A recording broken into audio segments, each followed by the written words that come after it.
Américain a eu la chance de voir 30 minutes de gameplay de Dune Awakening et il en a fait une vidéo.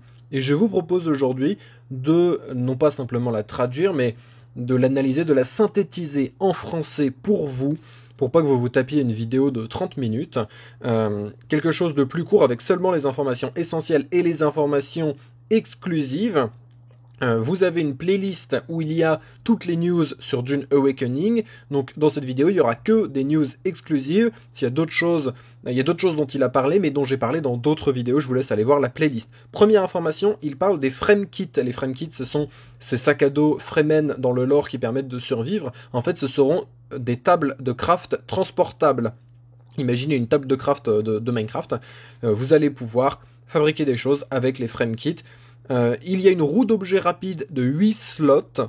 Il y a plein de petites informations comme ça qu'on n'avait pas, maintenant vous les avez. Il dit que le jeu est assez narratif. Il y a des quêtes, il y a beaucoup de cinématiques. C'est quelque chose qui est beaucoup axé sur l'histoire. Il trouve que la mécanique de scan est cool vu qu'elle elle oblige à... C'est pas simplement une animation.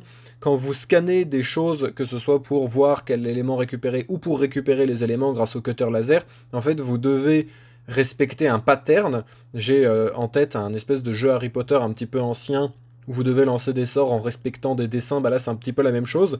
C'est-à-dire que vous allez, si vous voulez récupérer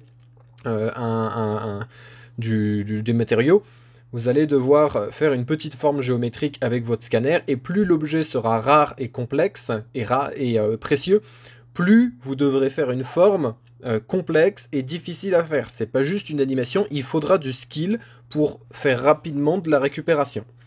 Il parle de l'antigrave avec ce qu'on appelle le momentum.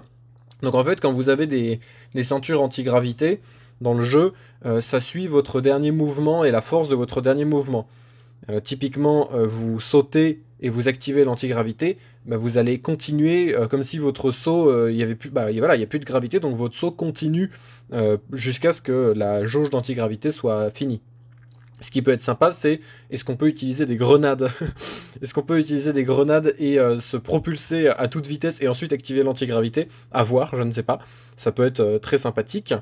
Il précise aussi qu'il y a des grenades antigravité, c'est-à-dire qu'on peut jeter une grenade qui d'un coup va faire s'envoler les ennemis. Donc ça peut être très marrant. Il parle de la furtivité. En fait, beaucoup de camps ennemis seront mis dans des canyons, parce que le sable, il y a des vers des sables.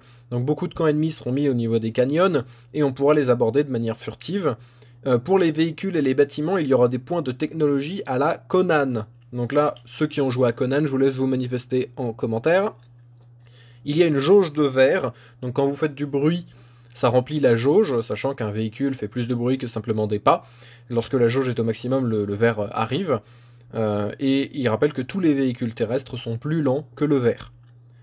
Chaque zone a son propre serveur, il compare avec la tour dans Destiny 2. J'ai fait une vidéo spécialement sur les serveurs que vous pouvez retrouver dans la playlist. Et enfin, l'épice est une monnaie, vous pouvez payer des taxes en épices. L'épice, voilà, c'est pas simplement... ça sert à tout. Ça sert à tout. Vous pouvez faire des échanges en épices, vous pouvez payer des taxes en épices, vous pouvez améliorer vos capacités. C'est vraiment très utile. Donc vous voyez, 3 minutes 30, on a tout résumé. N'oubliez pas de venir nous dire bonjour sur le Discord francophone lié à Dune Awakening. Il y a aussi le Discord anglophone. Et si vous êtes amateur de roleplay, d'incarner un personnage, de faire du théâtre en quelque sorte dans le jeu, de faire du jeu de rôle, alors il y a la guilde du croissant stellaire. J'ai mis tous les liens en description. À très vite.